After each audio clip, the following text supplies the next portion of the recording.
I'm Dr. Jordin Wiggins, and this is the Pleasure Principles podcast.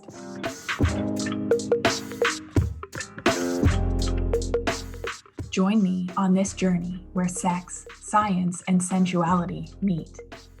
Let's change the conversation around sex and pleasure together.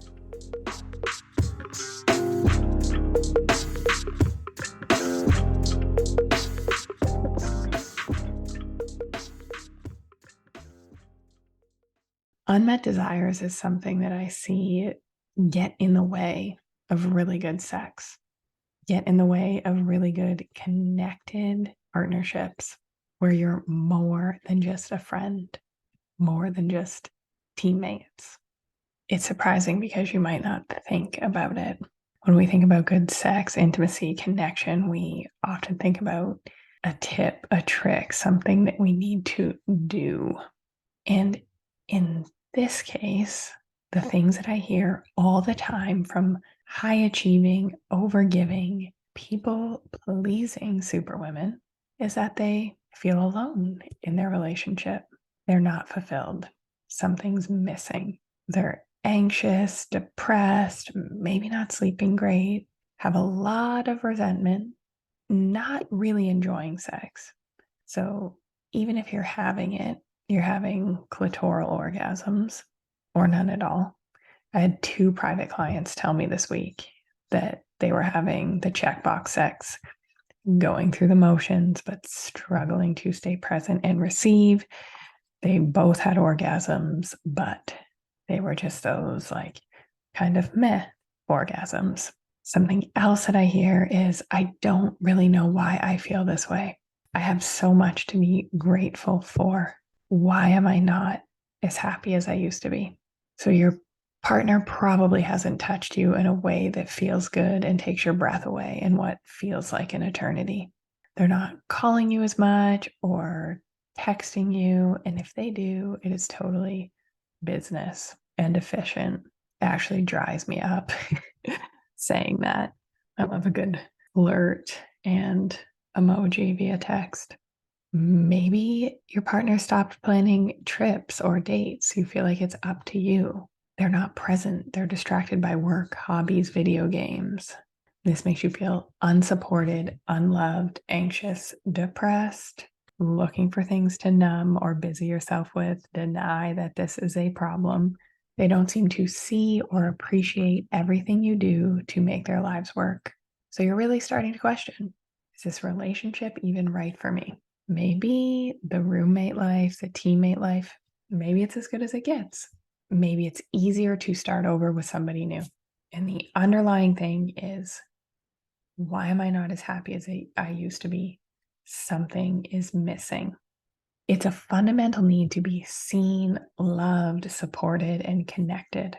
Everything that I just mentioned are completely normal things to want in a relationship, like taking out the trash without needing to be asked, because the garbage gets picked up every week, or because it's full and it needs to go outside. So where does this go wrong? What is missing? Why are our desires not being met? Why are we unfulfilled? Well, one of the reasons that I can tell you, one of the reasons that all of those examples that I just gave have in common are that upsets, conflict in a superwoman relationship specifically. So we're talking about this high achieving, driven, overgiving, people pleasing, a little, we're a little walled off. We try and play it a little safe. We've been hurt in the past. We've had trauma in the past. These upsets, the conflict is met, the unmet desires are caused by 2, sometimes 3 things. I'm going to talk about 1 today, and you can stay tuned for part 2 next week. So we have the conflict, there's disconnection, and one of the main causes that I see is uncommunicated desires. So you get the Gottman Institute emails, you save the posts on Instagram from your favorite relationship gurus, promising yourself that you will handle that conflict differently next time. You listen to the podcast, but the same issues in your relationship persist. No matter how much you try and talk about them, you're on the loop. You're having the same fight about your mother or his mother, same fight about why doesn't he do more or support you. No matter how busy you make your calendar, no matter how much you drink, eat, numb to avoid or ignore it, the problems persist. There's no connection like there used to be. There's no flirting. There's not the amount of connected, holy shit sex like there was in the beginning. Keeping your relationship going has become work or transactional, like roommates. It hurts to admit, but something is missing. You feel lonely, unimportant, undesired, and probably resentful because you do so much and they still put their dishes on the counter and not in the dishwasher, or their laundry on the floor and not in the laundry basket. Moms, one way we can break this cycle is with teaching our boys how to care for themselves. We'll prevent a whole generation of women that are burnt out and needing antidepressants and medication. When it comes to uncommunicated desires, there's two fundamental problems that I see in the women I work with. First, they don't know what their desires are. And second, they don't communicate them. Or when they are communicated, they're communicated in a way that leaves them feeling more alone and more unseen and unsupported. Let me say more on what you desire, because you probably think that you know what you desire. You've had a lot of success in certain areas of your life or with parenting. Where superwomen struggle with desires the most is in intimate relationship. How do you want your partner to touch, caress, slap your ass, lick your clit? How do you communicate the need of, I am drowning and I need your help, where it actually gets done and you feel supported and they feel like your protector and provider? Generally, what I see when an issue comes up, you automatically jump into superwoman mode. You fix, you overgive. You say you hate to say no or let people down. And you do all of this at the expense of your own needs. When I ask a superwoman what she desires, she says, well, the first thing she does is she goes blank and she cries. This woman has trouble picking which restaurant to go to, what to order off the menu when she gets there. This is not your fault. It's happening for a few reasons. One, if you have feminine burnout. The other is that we have seen generations of superwomen, of women actually in general, self-sacrificing, trained to put our needs second and care for others, focus on meeting everyone else's needs first. And when those are met, then we get to focus on us. Our grandmothers needed to ask our grandfathers for money. This is a patriarchy issue, a societal issue. So if you struggle with desires, I don't want you to beat yourself up, especially desires in this intimate area. And the other response that I get from superwomen when I ask what they desire is she will try and give me the right answer and give me goals. So I want one date per week, and he plans half of them. I want sex twice a month because that I think would fix things. I want someone to help out around the house without needing to be repeatedly asked. And even if you have a house manager and a cleaning lady, there are still things that there's still the extras, all of the extras, all of the invisible workload that you do to make everyone's lives work. Back to my point. Those aren't desires. Those are goals. Those are checkbox items. What if you were on the one date per week or on the weekend getaway and you fight the whole time? What if you go on the vacation and you don't have sex and you come back and you're more stressed than when you left because it was like, why did I do all of that work to get away, be away, and it not even feel fulfilling? It was a letdown. What we're really desiring in most of these scenarios is connection, passion, eros. We want to feel pleasure. We want to feel that life force energy. I want the full body orgasm. not just the clitoral need a vibrator kind. So it sounds simple when I say it and when I call it out, right? But it's almost embarrassing for a woman with so much success in other areas to stop and think, holy shit, I really have no idea what I want in the area of love, sex, and intimacy. Because if you did, you wouldn't be feeling this way. You wouldn't be listening to this podcast trying to solve the pleasure problem that you have. Superwomen think, I thought I wanted the house, car, career, vacations, family, but something's missing. So this clearly isn't it. Do you ever have those feelings where you're disappointed and you don't know why? So even after you ask for what you think you want, you say, oh, let's go to this restaurant tonight. You ask for the weekend away. You felt a little underwhelmed on the Christmas holidays, but you pretended you were fine. Something's still missing, and you can't quite put your finger on why you are off, why you're not as happy as you think you should be in those scenarios, because you have so much to be happy and grateful for. These are all signs of a desire problem.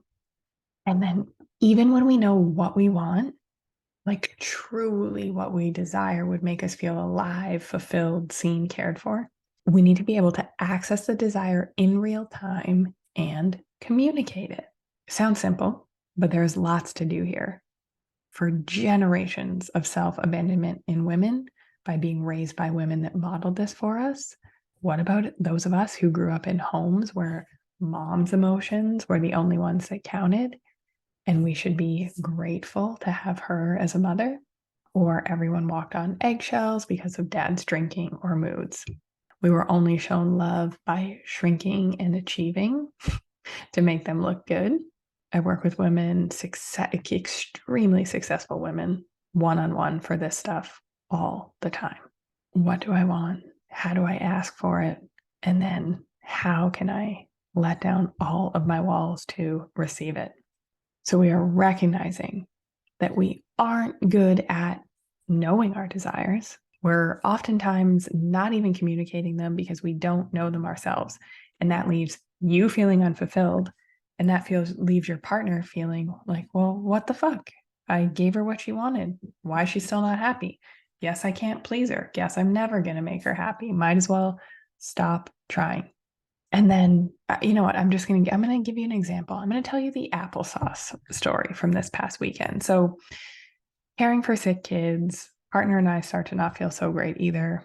We got a gastro thing going through the house, and we're running low on supplies.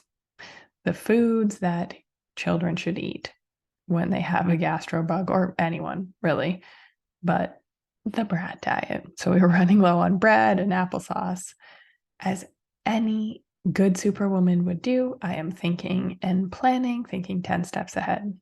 I would like to have some applesauce left over for tomorrow in case I'm too sick to go to the store. My childcare was canceled last minute on a Sunday, same gastro issues as we were having. So I was trying to plan, how do I work, have a sick toddler at home, and not also have to go for groceries? Then cue dad doing his best, went to give the kids the last of the applesauce, and I snapped. He got defensive. I realized that I had not communicated my desire, which was to not also have to go and do groceries tomorrow. By mentioning the desire that I had and the overwhelm that I was feeling about juggling all of those things, crisis was averted and connection was restored. So, super simple example, but it was a desire that I had not properly communicated.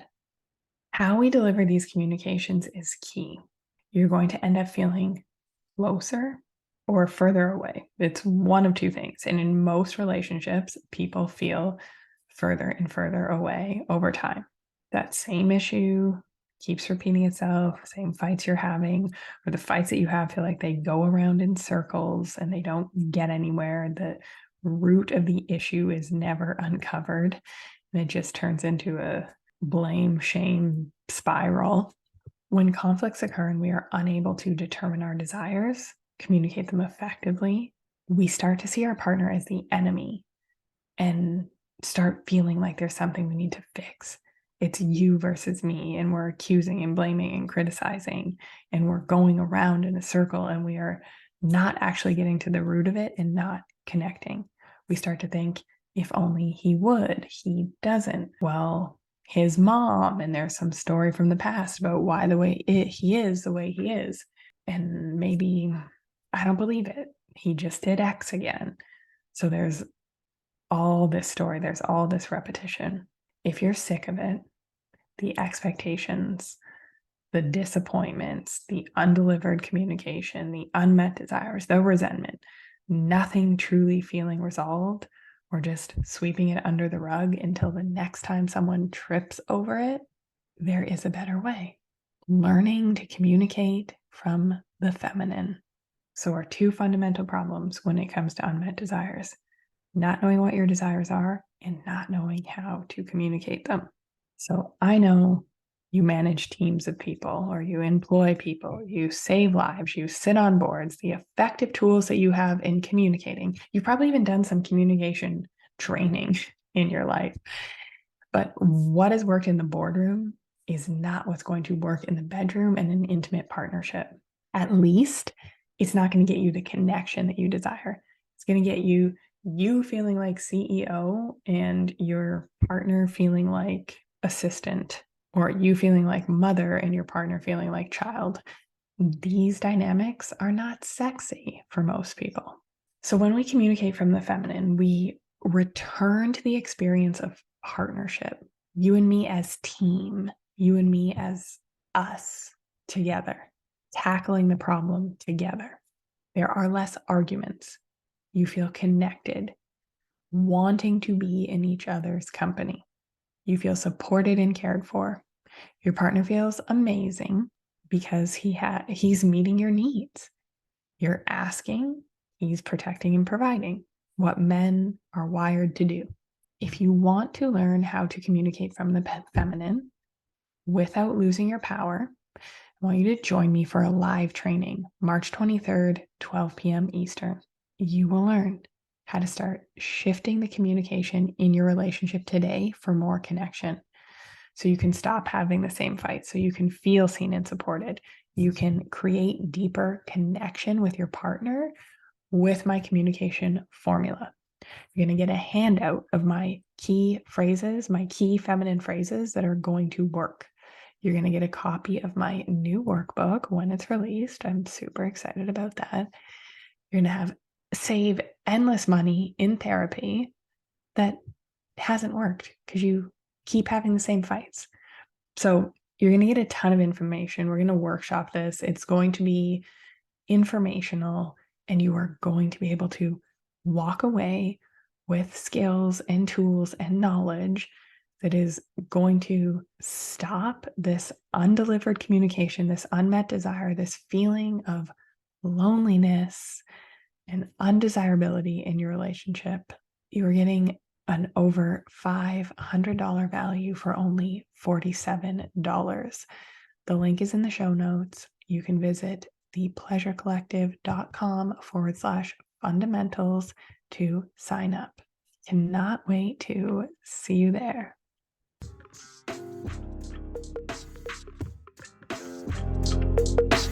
Have a great week, everybody.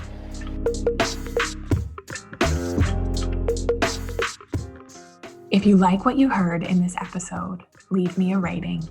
Your support helps me get discovered by more women like you. Together, we can change the conversation around women's sexual health and pleasure for you, your partners, and generations to come.